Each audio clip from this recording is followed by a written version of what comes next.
Spoiler alert, I love Finnair. I liked them before this flight, but oh boy was I pleased with this experience. Finnair has something that very few airlines have, especially in Europe. They do so many things right, which minimizes the importance of their shortcomings. So join me to discover what makes Finnair just so good. I'm Nonstop Dan, a half Swede and half American who's been obsessed with airplanes for as long as I can remember. Over the past 7 years, I've flown 150 different airlines, virtually all self-funded. Nonstop Dan is all about trying to get as much value as possible with my miles, or when those are running low, my money. And then spreading the word so you guys get optimal value and can enjoy your travels to the max. And hopefully enjoy my geeky videos along the way.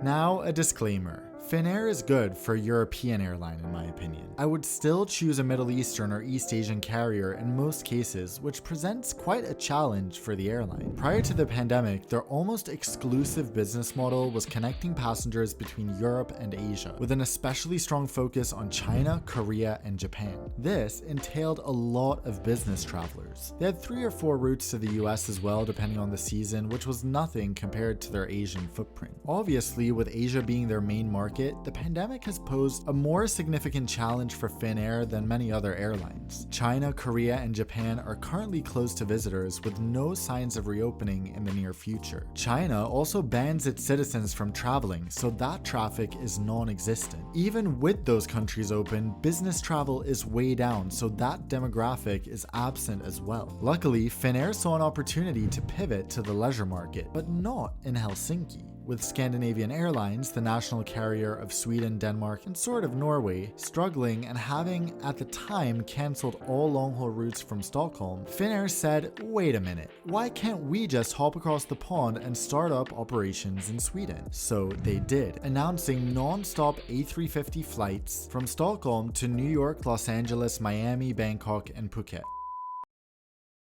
Taking our PCR test, we got express tests at Express Care. We then flew up to Stockholm on SAS, which made me wish that Finnair would launch domestic flights in Sweden as well. So that's it for SAS. Let's go to Finnair and check in for the exciting flight. We then headed to check-in where everything was smooth since our Thai passes were approved and we were ready to go. Time to leave Europe! Fast forward 2 hours and it's almost time to board this beautiful Finnair A350, which comes in 2 configurations. One has 46 business class seats and the one I was on had 32. Although the seats on both configurations are exactly the same reverse herringbone models in a 1-2-1 layout. All seats are pretty much created equal on board, and while the bulkheads might have a slight upper hand since there's a little more room for the feet in bed mode, I was more than happy sitting in 8A with Oscar in front of me in 7A, mainly so we could enjoy the sweet A350 wing and engine views. As you'll see shortly, there's really no point in sitting in the middle even when traveling with someone else since you can't see each other anyway. With that, welcome on board Finnair. The first impression of everyone boarding this cabin is a bunch of oohs and ahs. It's just visually stunning, even more so in real life than on video. It gives off the most Nordic vibes possible in the best imaginable way and makes you feel like you've entered the Arctic Circle, except the temperature is perfectly pleasant. The lighting adds to the ambiance, but you know what's missing? Boarding music. Nothing sets the mood like a custom-written tune that captures the essence of an airline. Whether it's exceptional Japanese vibes on board ANA or lavish Middle Eastern vibes on board Qatar Airways. There's something about sound that's so important to elevating all types of experiences, even working, exercise, or sleep. What if I told you that there's a patented technology that generates soundscapes that respond to your location, heart rate, or even the weather? Enter today's incredibly cool video sponsor, Endel. Their app uses science to generate soundscapes that help you with your choice of relaxation if you want to calm down during a stressful travel day, focus to work from airports or even onboard planes with crying babies, or sleep to combat jet lag more effectively by integrating with your circadian rhythm. It's crazy cool stuff, and it's all backed by science. The first 100 people to download Endel at the link right below in the description box will get a free week of audio experiences. Check them out to see just how much their custom sounds help you relax, focus, or motivate you as the beat follows your heart rate while working out. Welcome on board Finnair Business Class. We have these. We have this. We have this. We have this. Oh, cute. Let's have a closer look at this seat. It's giving me peak Nordic design and I love it. Each seat has plenty of privacy since they face away from the aisle, although the shoulder side privacy extension is smaller than on most other seats of this type. Unfortunately, the seat is also quite basic as far as reverse herringbones go, with the ports and remotes on the side, the table extending from under the console, and an entertainment screen that must be stowed for takeoff and landing. The biggest letdown is that there's no enclosed storage whatsoever, which resulted in Oscar's AirPods falling out and disappearing under his seat during takeoff. Despite the flight attendant's best efforts, we never managed to retrieve them. Regardless, this is still an excellent seat and far preferable to most European competitors. As soon as I settled in, the crew welcomed me on board and offered me a tour of the seat. This was the first time I've ever been offered a seat tour on a European airline. Shortly thereafter, another crew member came by to offer a choice of champagne or Finnair's signature drink. Let's have one of my favorite in-flight drinks along with lemon mint on Qatar and maybe, what's that drink called on Cathay? It's been so long. I'll put the name here. And this, blueberry juice.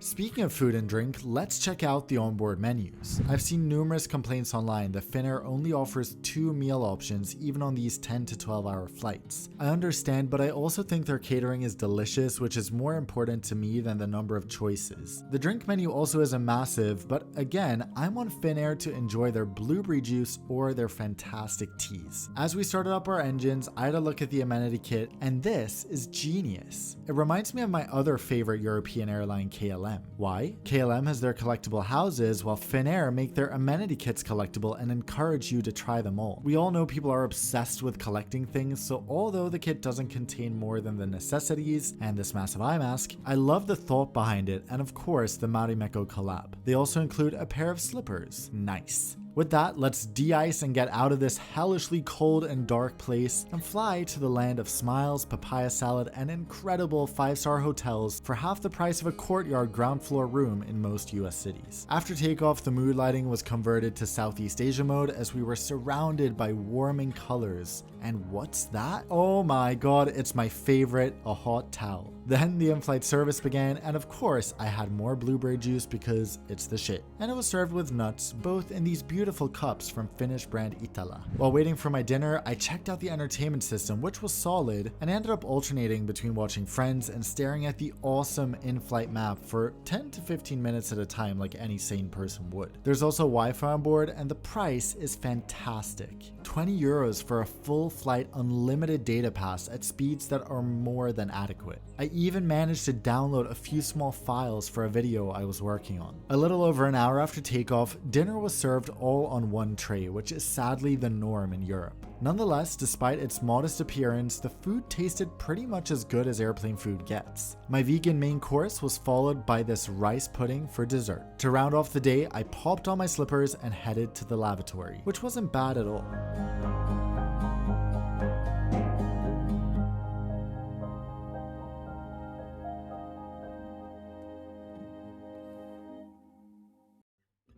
If you think I'm being overly positive, let me just remind you that as always, I paid for this flight myself and did not let the airline know I'd be on board. For much of 2021, Finnair was selling its Stockholm to Thailand routes at rock bottom prices. We're talking 150 euros one way in economy and 600 euros one way in business. So I copped 2 of those business class seats, which in this case was actually a better deal than redeeming miles. Unfortunately, these deals aren't around anymore, so you might want to look into using miles for your trip to Thailand. And in that case, your best options are to pay around 80,000 miles each way from Europe or the US to Southeast Asia. If you're in Sweden, there are only 2 days left to get the record high 60,000 point welcome bonus on the SAS Elite, while my US viewers can enjoy 100,000 points on the incredible Amex Platinum card, with the possibility of earning up to 250,000 points with the sign-up spend bonus and transfer those points to a variety of partners to book, like 85,000 points one way on EVA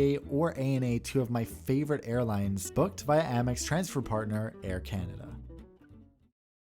So it's bedtime. or more like try to sleep and fail time. That's no fault of the bed, which was comfortable and spacious with plush bedding, but sometimes when I lay down in a lie-flat seat like this, I get this overwhelming sense of coziness and gratitude, which actually makes it difficult for me to sleep. It was also a pretty early departure, so I guess I got a few hours of shut-eye in total and woke up somewhere over Mongolia. Given my lack of sleep, my priority was getting as much caffeine as possible without getting coffee breath, so I ordered a Coke and a cup of white tea. Since going to Sri Lanka after this, I now know the white tea contains virtually no caffeine, so oops. But it was delicious. I started feeling pretty emotional flying over these countries for the first time since March 2020. It brought back a lot of good memories, but it was also pretty painful thinking how much I've dreamt of going back to these places, especially Thailand and Southeast Asia, every day since the day they closed.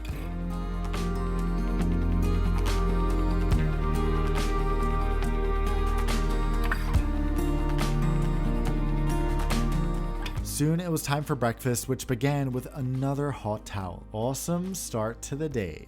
That was followed by a smoothie, again in these beautiful Itala glasses that literally look like they're melting. So cool. Breakfast, just like dinner, didn't look very special, but tasted truly good. They created some sort of dill-infused tofu scramble with hash browns, white beans and tomato sauce, and some garlicky greens, all served with a lemon and pepper salad, as well as some fruit. We love a good healthy and tasty meal. As we flew in over Bangkok, I enjoyed one last blueberry juice and headed to the lavatory to freshen up. You never want to use the airplane water to wet your toothbrush, so I was a bit of a psycho and didn't wet mine at all. But I do love washing my face on planes though. It makes for a really refreshing start to the day if you manage to not get the whole lavatory wet while doing it.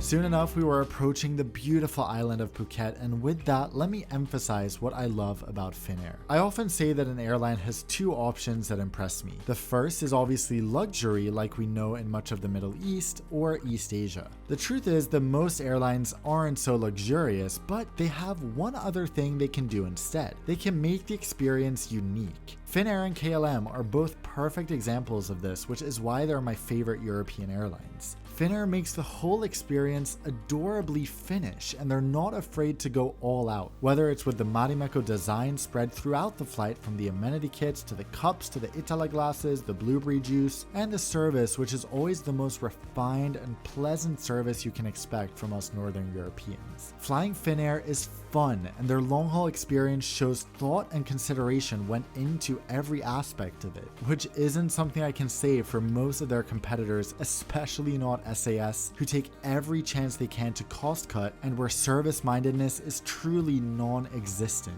I'm so glad that Finnair now offers long-haul service from 2 European capitals, and honestly can't wait to fly them again, especially if they bring back these good fares. And now when you fly them, you know not to expect luxury, but to expect a wonderfully Finnish time on board.